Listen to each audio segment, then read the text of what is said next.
Welcome to California State University, Long Beach, one of the most beautiful campuses in Southern California. You probably came to this school because there is so much to do. Enjoy class at one of our cutting-edge facilities. Bask on the commencement lawn between classes. Enjoy a drink at a local hotspot. But it's not all fun and games at CSULB. For instance, would you know what to do if you were on campus and a disaster struck, such as an earthquake, severe weather, or power outage? Join us as we take a look at ASI When Disaster Strikes. You may think you're an expert at disaster readiness, but no matter how many cowboy action flicks you've seen at the local movie theater, you can still learn a lot from this instructional film. But first, we need to select a volunteer, someone to participate in our training. This person must be fresh, perhaps in need of a confidence boost. Someone who doesn't have the slightest idea what to do and... bingo! Boy, this palooka doesn't have a clue. We can safely assume that this young man is a freshman. Hey freshman, why the long face? I guess that answers my question. Don't be scared, we're here to help. You'd probably be a lot cooler if you knew what to do in a disaster, such as an earthquake or tornado, right? But come along with us and we'll show you the ropes. The university is your first line of defense in an emergency. At all ASI facilities, evacuation drills are conducted at least once per semester. There's no such thing as a false alarm. When the siren goes off, everyone must leave the building immediately. Emphasis is placed on a safe and orderly evacuation. Sophisticated alarm systems detect smoke, fire, and heat, emitting a bright flashing light, a repeated horn blast, and in some areas, a pre-recorded voice message. This system is hardwired to the University Police Department. But it's not all bells and whistles. The true hero on the front lines of disaster response is the ASI Building Marshal. Thoroughly trained in disaster prevention, the Building Marshal will lead an evacuation and is trained in the usage of specialized equipment, including fire extinguishers, alarm pole stations, evac chair, two-way radio communications, smoke detectors. The Building Marshal is called into action by the sound of the fire alarm, or when a verbal order has been given to evacuate. Leading everyone out in a safe and orderly manner, the Building Marshal will guide you to a safe area at least 100 feet away from the building. Reporting back to their supervisor, they will continue to block all entry points until the all clear is given via radio. In actuality, 2 all clears are given, one for ASI employees and the other for everyone else to continue their daily business. As an essential element in the facility's evacuation plan, some key points to remember as Building Marshal are to remain calm. Be vague but firm in your instructions, and be sure to guide occupants to safety, as opposed to ordering them to leave. Start evacuating the building as soon as possible, while en route to your designated location. Be aware of building occupants with special needs, who may require assistance during evacuation. Once your area is completely evacuated, report back to facilities maintenance, and let them know of any injuries, casualties, or trapped individuals you come across. It's important to take note of these points, as all ASI employees are trained to be building marshals and may be called upon to fulfill these duties in an evacuation. Yes, the temptation for mischief may be strong, but think of all the trouble your prank will cause. At this point in our instruction, you're probably wondering what can be done within your own ASI department to prepare for disaster. It is important to know that your supervisor will have decision-making power in an emergency.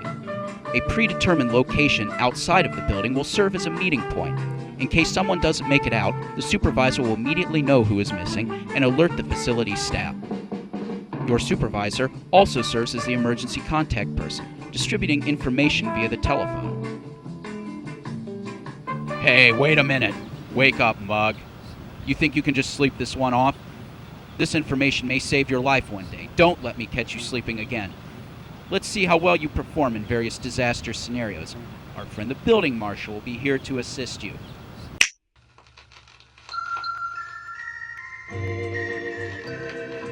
"10 years ago, during the California energy crisis, blackouts were common. Question: what must you never do in a power outage?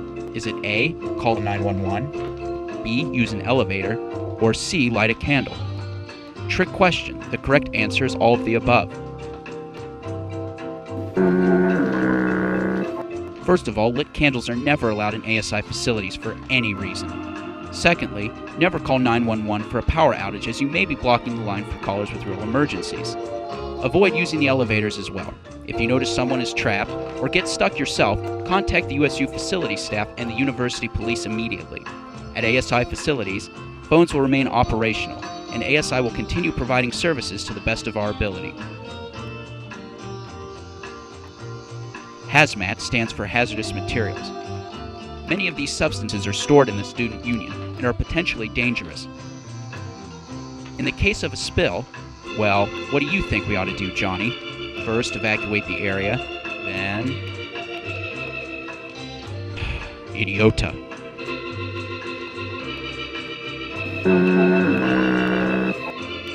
After clearing the area, immediately contact facility staff and follow their instructions. Render first aid to anyone that is injured, and be ready to provide as much information as possible to first responders. All hazmat materials come with a Material Safety Data Sheet, or MSDS. Consult this for health precautions related to the hazmat substance. Not all situations require evacuation. The MSDS will let you know how dangerous a substance is. Rain is uncommon in Southern California. When it does rain, CSULB may see flooding. I know what you're thinking. A little bit of water never hurt anyone, right?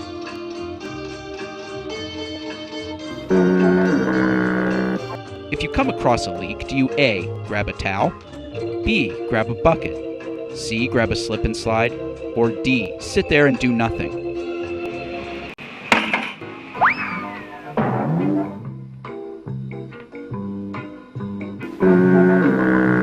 If you notice a buildup of water, alert the facility's maintenance supervisor or the student building managers immediately.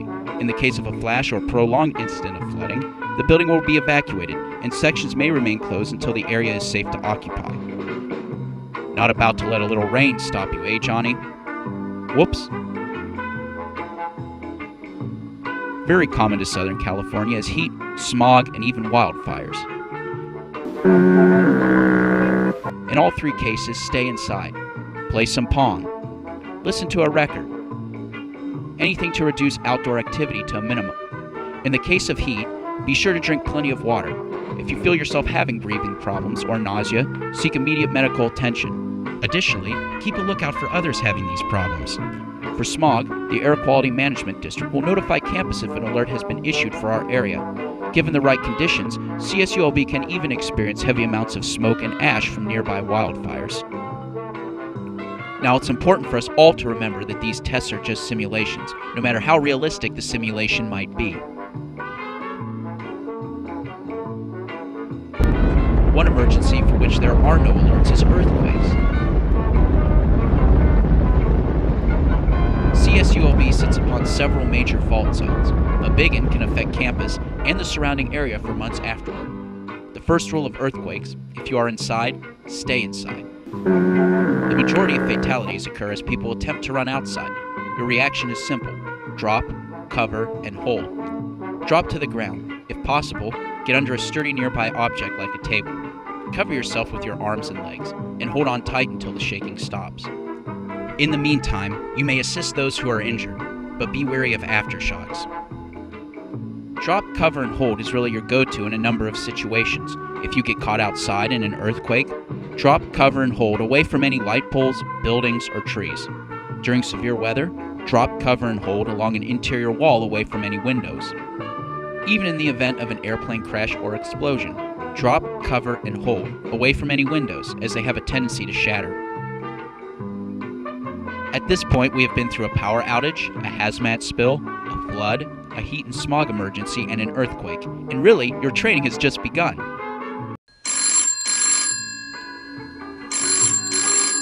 It's a bomb threat, Johnny. Stay calm. Get as much information as you can out of the caller, including where is the bomb? What time will it go off? What kind of explosive is it? When was it placed? Why was it placed? What does it look like? What will cause it to explode? What is their name? And why did they choose this location? Do not hang up the phone. Leave it on the desk and do not use it again until instructed to do so by emergency personnel. Do not attempt to investigate the incident yourself. Call 911 immediately, followed by facility staff using a different line than the one that received the threat.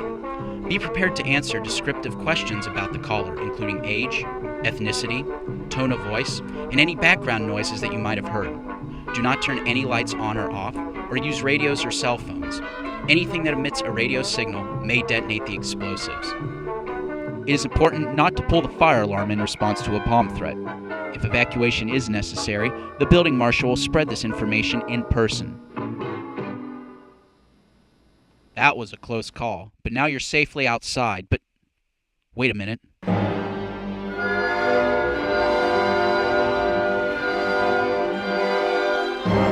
Oh no, that fella who made the bomb threat must have called for backup. Listen carefully, Johnny. First, maintain your composure. There will be chaos all around you, but those who are frightened will listen if you deliver clear and calm commands. Move into a room with no windows and lock the door. Turn off the lights. Drop, cover, and hold, and designate someone to call 911 and then facility staff. An active shooter may try to trick you into leaving your place of refuge. Do not respond to any commands unless you are 100% sure that they are coming from a police officer. Oh no, you've been spotted. Stay calm. If you feel that escape is a good option, be sure to plan your route carefully and leave all personal belongings behind.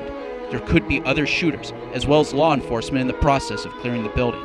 If you find the cops, take all commands from them, and be careful. Only try to overpower the shooter as a last resort.